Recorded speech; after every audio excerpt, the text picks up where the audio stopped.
Hey everyone, I'm Stephanie, and I believe that all readers should read children's literature, especially adults.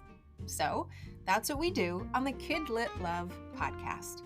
We celebrate all things children's literature, picture books, early readers, middle grade, and young adult novels too. Whether you're an adult reading to your inner child or connecting the young readers in your lives with fantastic books, you've come to the right place. Each week, we'll talk to a different children's literature author and discuss their books, their hopes and dreams for readers, their writing process, and much, much more. So, grab a notebook to build your TBR, and let's get to today's episode of KidLit Love.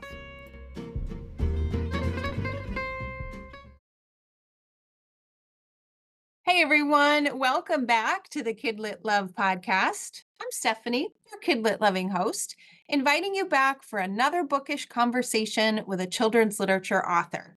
Today, I'm talking with Seina Wedlick. Seina has written 2 picture books that we'll talk about today. And as an author, she believes that children should be able to see themselves in books, and she strives to weave various cultures and traditions into her stories. Today, we'll talk about her newest release, The Night Market, a stunning book about a young girl exploring the mesmerizing wonders of a Nigerian market. I can't wait to talk about this book and sneak in a conversation about her first picture book too. So let's get to it. Seina, welcome to the KidLit Love podcast. I'm so glad you're here. Thank you so much for having me, Stephanie. I'm excited to be here today. Me too. Picture books just have a special place in my heart. I think I say it every time I get to talk to a picture book author, but they're like portable little gifts of magic that you can read in one sitting and feel the emotion and feel the experience and just be changed from reading it. So I'm really excited to talk to you today because these Thank books are you. powerful. They're Thank you. powerful, they're beautiful, and they're gorgeous. Thank you so much. Well, I attribute all of those beautiful images to the illustrators of my books, so I've been really lucky. Yeah, which we can talk about when we get to those books Yes. in a second. But first, let's start with you. You've got 2 picture books under your belt. I would love to know your story. How did you come to writing children's literature, specifically picture books? Oh, wow. I've always loved books for as far back as I can remember. I grew up on a lot of British authors. I grew up reading Enid Blyton's, so fairies, owls, um, magic faraway trees, and wishing chairs. I fell in love with fantasy a long time ago, and I always knew that I wanted to be a children's book writer. I just didn't really believe that it would happen. I just wanted it so badly as a child. And so if my 7-year-old, 8-year-old, 10, 12-year-old self could see me now, they would be so proud. So I'm so excited to be here. I think over the years, I dabbled a lot in writing. I would write short stories here and there. I would write picture books that weren't quite picture books, didn't quite have a beginning, middle, or end, and just really just wrote for myself. And I remember during the pandemic in 2020, just really thinking about a book that had been sitting on my heart for quite a while, and that was Naming Ceremony, my debut picture book. And I had talked to a friend and said I wanted to write this book. And in 2020, she asked me and she said, Signa, whatever happened to that picture book that you were writing? And at that point, I had shelved it. And that was really just the push that I needed to go back and revise and send it out. And I'm so glad I did because 4 years later, I have 2 books out and a couple more in the pipeline. So, Wow. Oh, that friend was important, and that one yes, yeah. yes, she was.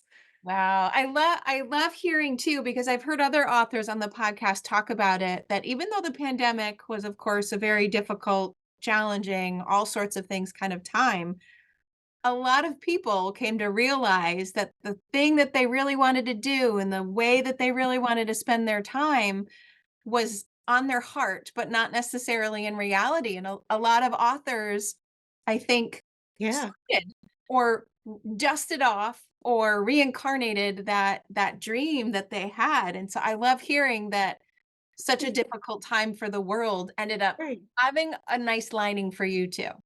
I think you hit the nail on the head. It's the word time. I think 2020 gave me the gift of time. My life has always felt so busy, so hurried, with a million things happening all at once. And in 2020, I just remember having to pause and sit still for a moment because we couldn't go anywhere. We were stuck at home. And suddenly it felt like there were more hours in the day to actually get things done and focus on things that were important. And it just organically all fell into place. So let's talk about that first book. I know we're here to talk about, your newest, but I want to talk about naming ceremony. Oh dear. Could you Yes. tell us about that? Where did the inspiration come from? What Oh, how did you yeah. go about writing it? Tell us a little bit about it.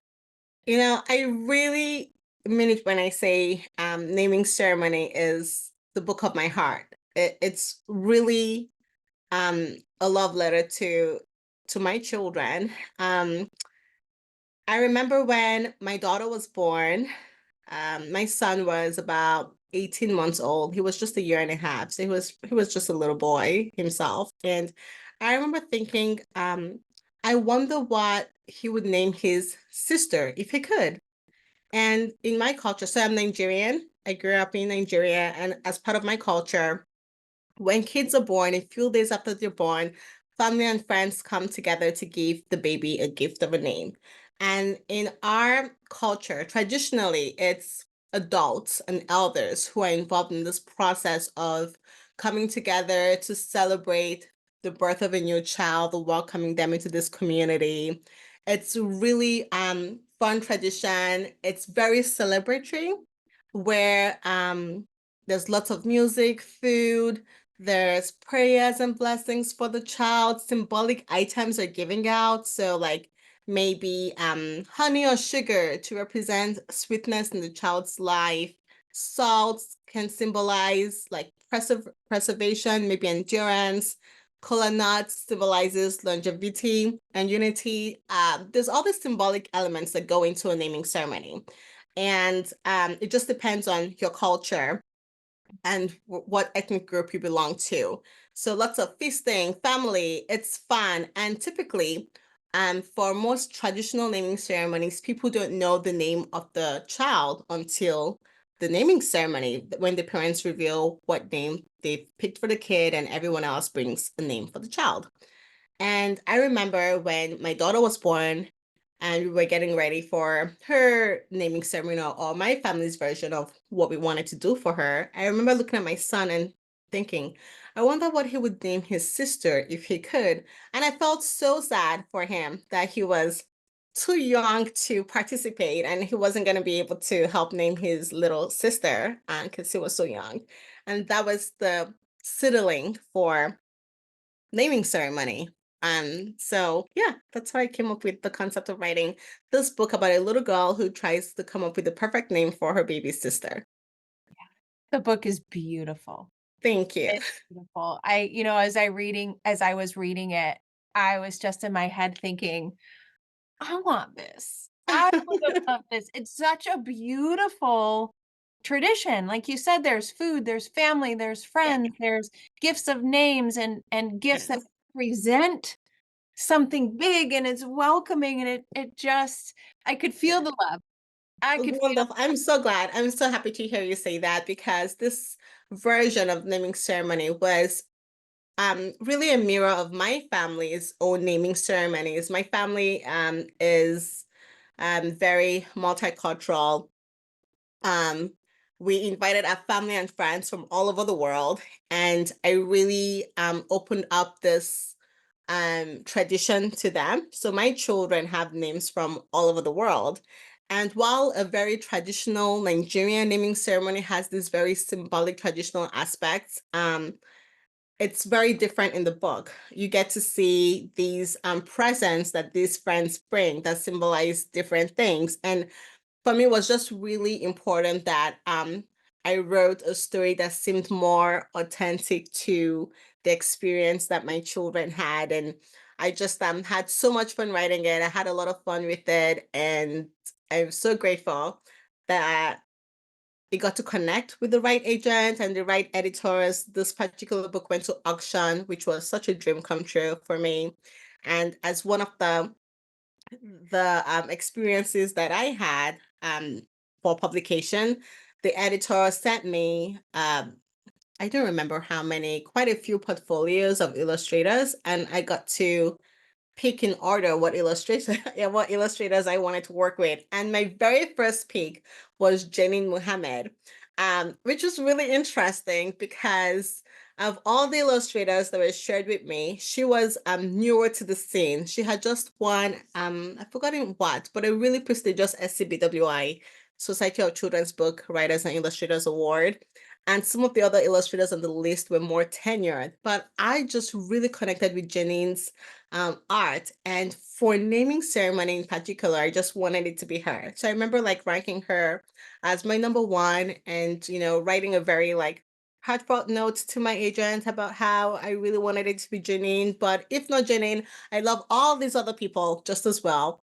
And it was Janine. She said yes. And so I was It really was happy to hear meant that. to be. Yes. Oh, I love that because so often when I ask how the collaboration between author and illustrator came to be, so often neither one of them have anything to do with the choice and the Yeah. process. And so I, I love I think knowing you did. right. I don't think it's as common. Maybe I've heard it's not always common for authors to get a pick, but in this instance, and yeah, in this instance, I got to like choose out of the selections presented to me, and so that was really, really nice. It's great. That book is perfect for an opening. Well, we have a lot of educators and librarians who listen. So it's perfect for a family, first and foremost, to read together, to have a conversation about where did our names come from. And, Mhm, that is such a wonderful conversation spark. But then I think of schools, and I mhm. think it's the perfect book for the start of a school year So yeah. together, or anytime when you just want to celebrate individual students and how unique we are and special we are and how we all have a story. I think Mhm. it's a beautiful, beautiful book. I Thank loved you. it. Thank you. But then you published another. Yes. The one And the that night market is so different, isn't it? Oh wow, the night market. I remember after naming ceremony sold, I was trying to think about what I wanted to work on next. And I knew that I wanted it to be something a little bit different. So even though I love writing about community and culture and traditions, which, we can talk about that a little bit later. I have those themes coming up in some of my other upcoming books.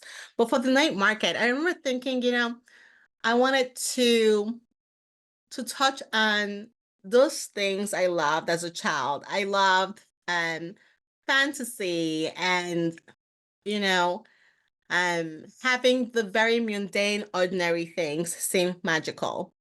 So I wanted to write about, a fantastical night at a Nigerian night market.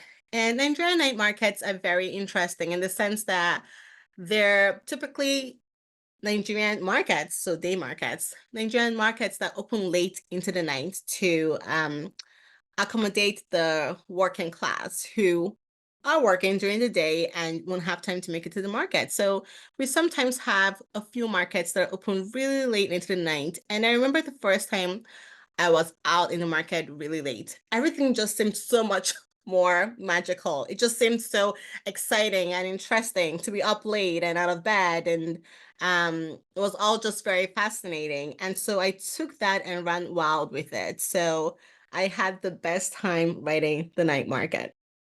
you did run wild with it because I felt like I was there. Descriptions of what was going on, what was there, what was on the tables, what you could Yeah. buy, mixed with those, oh my gosh, the Oh illustration. my gosh, the illustrations. I think Brianna outdid herself here. Like I was wondering, like, what would a night market book look like? Because the whole book takes place at night, and she did such a wonderful job with the colors, and it's all very bold and vivid, and you can still see everything. It's just That's I what cannot draw to save my life, so I'm always so impressed by artists, so neither can I. And that is what I was thinking as I was reading it. I thought, how? How did this illustrator she had such dualities so Mhm. perfectly represented. So it was at night when you Yeah. typically think of dark and, darker colors, but these bright, beautiful images were emerging on the page. And then Mhm. also for me, there was like this calmness because of the color palettes and the way that it was on Mhm. the page, but then this like little bursting excitement of, oh my goodness, I am at a night market. Like Yeah. I felt like I was there. I can't imagine what 8-year-old Stephanie would have felt like in an environment like that because Yeah. 40 something year old Stephanie loves farmers markets in the daytime. So I would have been losing control as a kid. It is stunning. It's Thank stunning. Your words match with those illustrations. It's an experience for kids to really lean into. Adults too, to really. Thank you. And that's what I was really trying to accomplish with this book. I wanted kids to open the pages and feel like they could step into Fantastical Night Market. And while I could have written, a very typical market book, that seemed more realistic and grounded in reality, I just wanted something that seemed more magical. So while we don't have any elves or pixies running across the pages here, um, I still just wanted to talk about like singing nightingales and peacocks parading and just um have fun and take all the Ooh, liberties that you can when writing fiction. So I did. yeah. This book makes you feel like you're part of something. It Yeah. felt like I was a part of that community of vendors, of people, of excitement, the foods, the fabrics. I've gotta say my favorite, I think it was my favorite page. It's also just my favorite thing that I would have loved to have been there immersing myself in were those paper goods in the Oh, the paper oh, goods, yeah. I hoard notebooks and stationery pens like there's no tomorrow. So I opened up Yeah. that page and went, "Oh, I am home. I am home." I think my favorite stall would have been the fabric stall because, if a lot of Nigerian markets and just markets in general, so the day markets, all have these really wonderful like fabric stalls where people go and just buy yards and yards of material to sew clothes for your family. Um, it's very customary to sew matching clothes for you and your family if there's a very significant, important event coming up. And even when people have like very important events like weddings or milestone birthdays coming up, sometimes they would go to these stalls or these stores that are hidden in the mazes of our markets to go buy the fabrics that they need, whether that's lace or silks or whatever the case may be, or have special embroideries done. You can get almost anything done in the market. The clothes are sold there. You can find your tailors right there. There's You can find almost anything in a Nigerian night market. And it's fun and it's twisty and windy. And if you don't know what you're doing, you can get lost in all the goodness. It's an adventure on its own. So I want to go. I want to go now. Like, I it's feel so like I fun. got a chance to be there and to be part of that scene because Yeah. of how immersive your book felt, but I Thank got you. a bucket list now. I have a bucket list. It's in my notebook of places I want to visit because something I read in a book and Yeah. that's on it. It's on it because this I'm glad to hear that. I think the other thing I loved too about the theme or maybe just the feeling it conjured up. There was one little line in the book, and actually maybe it was in your author's note where you talked about like how wonderful of a thing to imagine, like what food would be made from these Mm, ingredients. yeah. And I got that Oh, wonderful sense of there's magic in the market, but there's mhm. also magic in what comes next with Next. what people do with Yes. what they have bought from the market. And I thought, oh, that is so beautiful. I remember as a child just going to the markets with my family, and I think one of the scenes that talks about plump tomatoes and rolling onions. Listen, there's this dish called jollof rice. It's a very common Nigerian dish. some people would argue it's a national dish. We have jollof rice at birthday parties, weddings. It's this stewed rice dish. It's so delicious. And as a child, when you go to the market and they're buying, a bag of rice here and tomatoes there, you're just salivating, like just waiting. Because when you go home, there's gonna be jollof rice. So that was always just fun anticipation. And like you said, it's just about what happens with these things after you get home. Like you go to the fabric like stalls and you buy this materials and they're gonna sew you a lovely dress out of it. It's nice. It's a nice feeling. It's almost like Christmas on a random day, just shopping. Yeah, well, it's like you have the anticipation of it, the magicalness of being it, and then Yeah. this really great possibility that comes next. And like I said, you feel it. As a reader, Yeah. you feel it in the colors and in the illustrations and the lyrical language that you use. Oh, Thank you. I want readers, listeners, you have to go see it. Like you really have to see the cover and see those beautiful pages. You just you get lost in them. So Thank I loved both of your books for different reasons. So I can't say I have a you. favorite because I like one for one and one the other, but I just loved diving into this one and just I staying appreciate on. that. Thank you. Now, I know that we talked before we recorded. You do get to give us a little sneak peek, perhaps, into some things that are coming next. Oh, yes. Okay, so my very next book that I can probably talk just a little bit about is called Space for Everyone. It comes out January of next year, also by Random House, and it's another community-based picture book about a girl who um, who explores what it means to have community, family, and friends around her family table, and that's called Space for Everyone. The cover is out already. It's so beautiful. I was looking at that a couple of weeks ago when our editor shared it with us, and I'm really, really excited about that book. So we'll see. January, you said. Yes, January. January 2025. Yes. Okay. So there definitely is a clear theme running Yeah. among your books that I did mention when I gave a very quick introduction. You want Yeah. kids to see themselves and you Hmm. want them to see those various cultures, the traditions, just to envelope them in your stories. Can you talk a little bit more about that and what you hope readers will take away from all of your books, whether they read one over the other? I feel these beautiful themes coming out of all of them. Yeah, I do try to weave in a hint of culture or tradition or explore some form of diversity in my books. And I want my children to be able to see themselves in the books that I write. I grew up reading widely, and I read everything. Animorphs, Sweet Valley, Babysitter's Club. I Yes. read it all. I read it all and I absolutely loved it. And I have a lot of dreams for what I hope my writing career would look like in the future. And I want to be able to write, books like that as well, but we more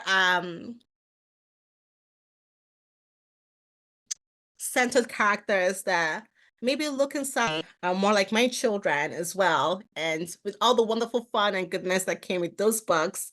Yeah, so just trying to diversify the shelves one book um at a time while also like paying homage to these wonderful fun stories that kept me so entertained as a child.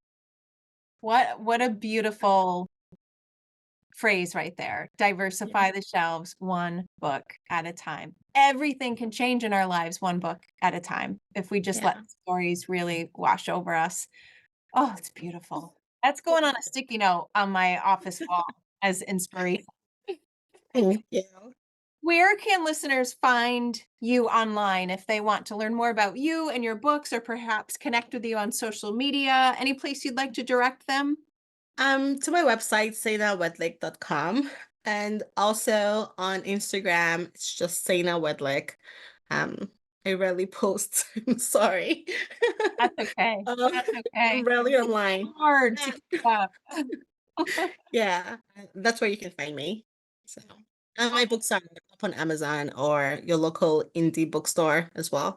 Yeah, and I will put links to your website as well as both of the books, direct links to them in the show notes to make it easy for listeners Thank to you. click on them and look at them. Because once they see the covers, that's it. They're Thank you. You're so kind, Stephanie. Thank you so much. welcome, and thank you so much, Sana. I love this conversation. I love the books, and I can't wait now till January when I get Yeah, the next one. You'll have to come back on as you keep revealing them, and we'll talk about them again. I would love that. It was a pleasure to be here today and to spend this time with you and your listeners. So thank you again for having me. You're most welcome. Thank you. And listeners, thank you for listening to another episode of KidLit Love, and I will see you in the next one.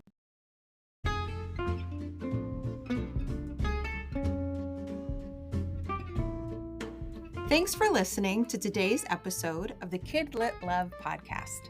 You'll find links to all the books, resources, and ideas mentioned in the show notes at alitlife.com. And if you want more, you might like to listen to my other podcast called Get Literate. It's a podcast that explores all things books and reading, notebooks and writing, and everything in between to build a life you love. One more thing. If you love what you listened to today, please take a moment to rate and review the podcast or take a screenshot of the episode and text it to a bookish friend.